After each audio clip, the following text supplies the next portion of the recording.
Hi, everybody.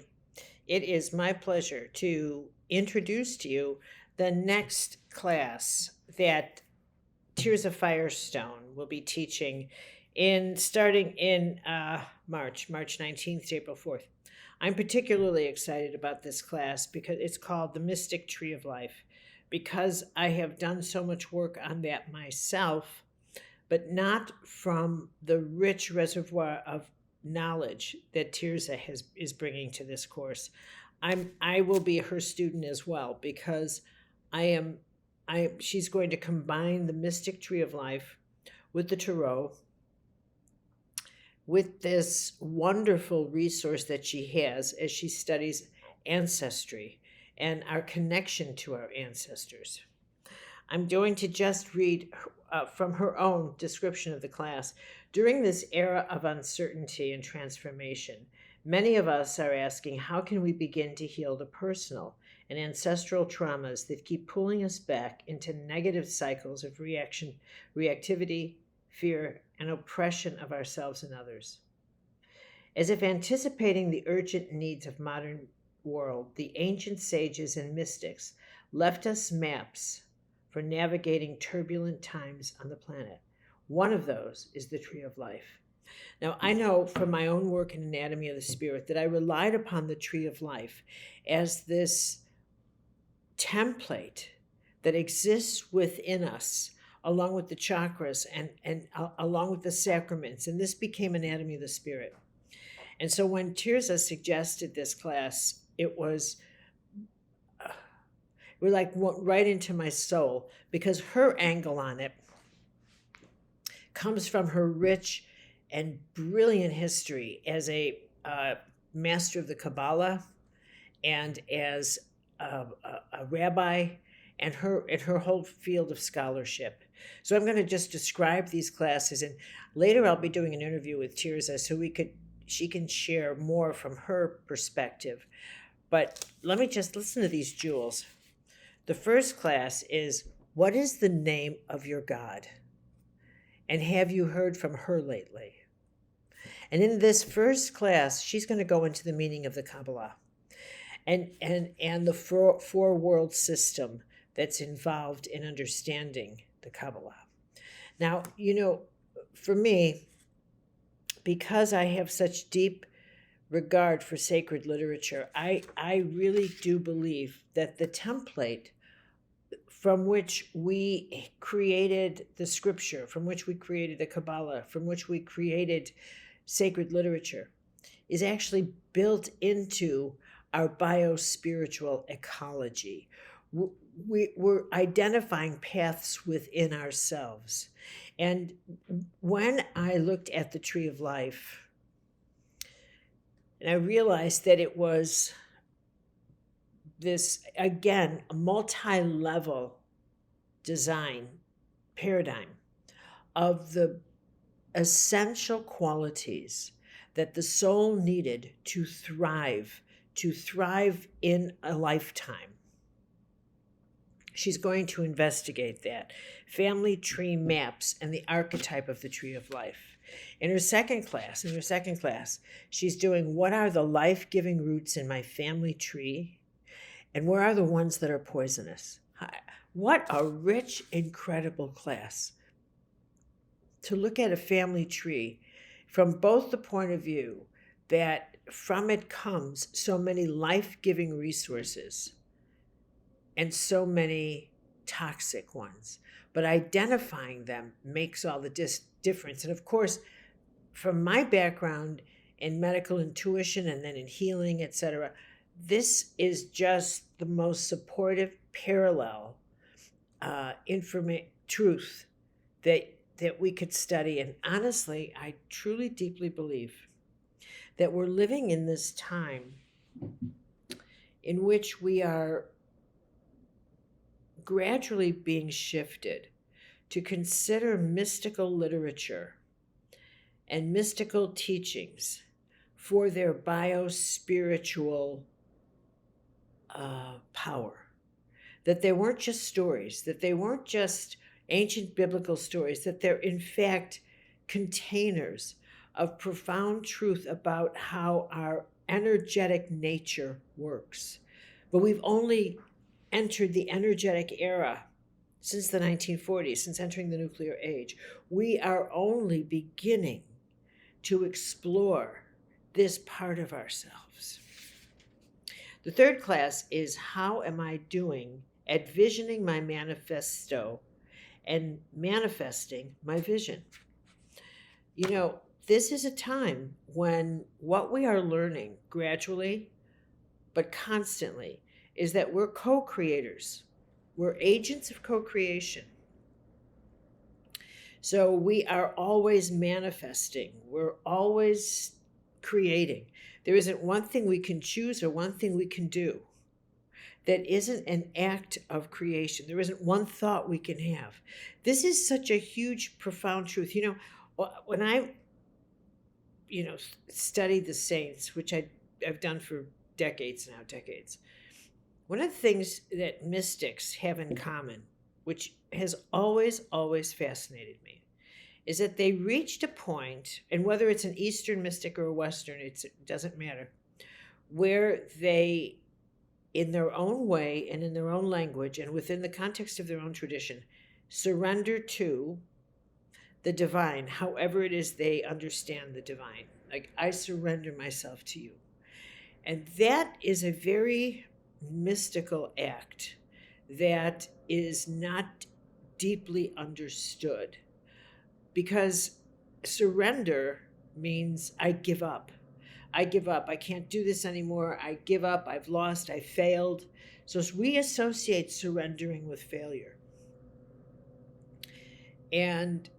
But from the mystical point of view, what it means is that the mystics reached a point in which they somehow encountered, recognized, experienced, whatever, all these words together, the power of their soul, how powerful they were, not how powerless they were, but how powerful. They came to realize that every word they said was in fact an act of creation. And it so overwhelmed them in their own way that what they did was surrender their understanding of personal will to a source of creation much greater than themselves, as if to say, you've given me so much power, that I don't want to abuse this. So I must work in partnership with you. So I'll surrender my small will, and in response, I will listen to your guidance. That is what surrender is at the mystical level. So this idea that we're manifesting is something we're only seeing on the great horizon, but that's the direction we're going into, where we come to terms with the fact that we are agents of co-creation in this life, that there is no off-planet God that's creating this and then deciding, well, today you're going to have a thunderstorm and tomorrow you're going to have a war and da-da-da-da. It doesn't work like that. This is one massive co-creation, and we are all molecules of the events. The next class is where lies the path to the ever-fixed mark that looks on the tempest and is never shaken. Where's that place that looks upon the world and all the chaos, but is never shaken within me? And here, as Tirza is examining these courses, each class, she will introduce the tarot, that is a tarot symbolism that's appropriate to these questions and in the mystical interpretation of that. For example, she calls this question here, and in the Tree of Life, the locust of the heart. And she says that it's the tarot triangle of the sun and death and temperance and the lovers. Now, and it includes, the heart and the throat, and it includes this area. And, for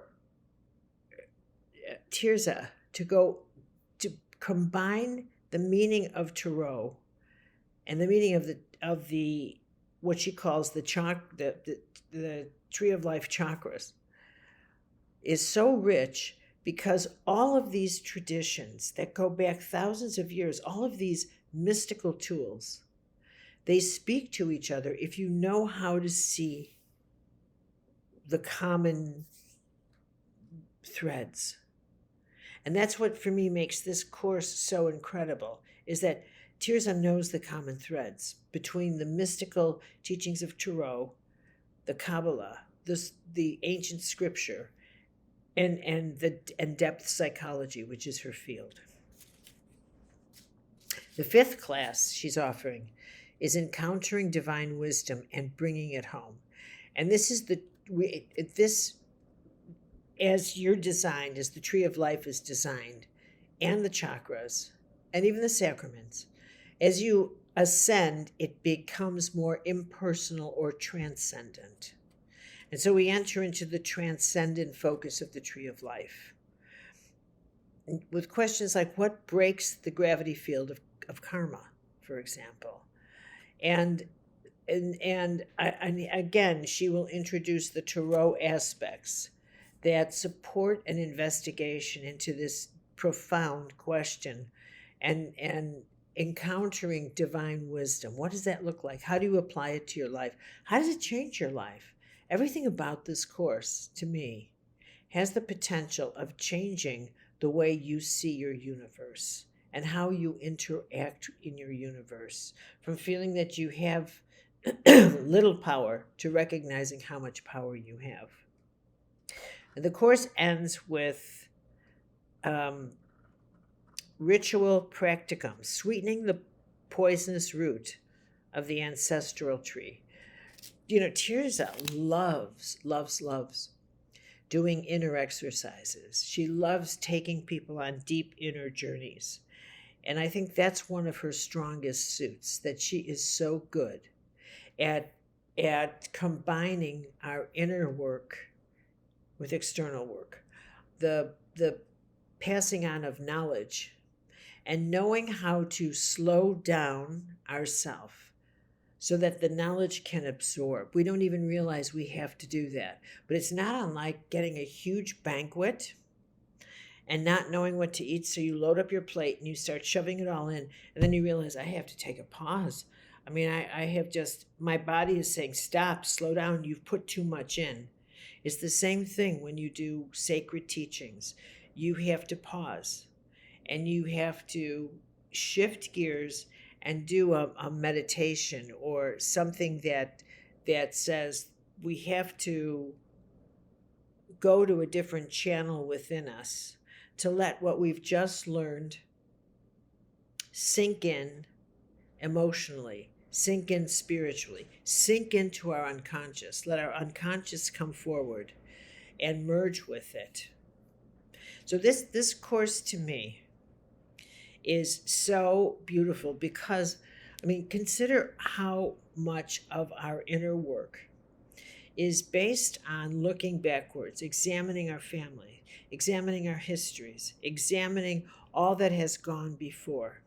But the success of that work depends inevitably on the quality of the tools you have, the quality of your intellectual tools, the quality of your spiritual tools, the quality of your vocabulary, your capacity to say, well, this may be my stomach, but it's also my solar plexus.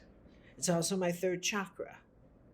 It's also the 3rd level of the tree of life.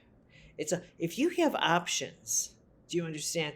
If you have options that give you different ways of moving into that part of your life and different vocabulary, how you then encounter and engage with a problem that you could feel resonating in that part of your body, anxiety, nervousness, weight, who knows, anorexia, whatever, or depression. If you, the psychic field of depression, if you had a alternative vocabulary of more mystical proportions that had a greater potential to examine what you were feeling, what you were experiencing, with a vocabulary that wasn't quite as potent emotionally, but maybe more revealing psychically and spiritually. That's what I believe a course like this provides you. So I am just thrilled with it. The course starts on March 19th and runs every Tuesday and Thursday, Thursday for 3 weeks. And it'll be 90 minutes. And Tirza always asks me to join the class at the end for 10 or 15 minutes. She doesn't need me, but it's kind of fun to wrap it up that way. And I will be there. Even if you don't see me, I'd be there as a student because I don't want to miss this. But I will also be doing a little interview with Tirza on Monday and in a few days. And so you'll have the pleasure of hearing her describe this herself. So I don't want to take all her thunder. I just want to tell you that I am thrilled that she is a part of the CMed teacher family and that she's going to do this gorgeous, gorgeous class next month, or actually this month. So thank you, everybody.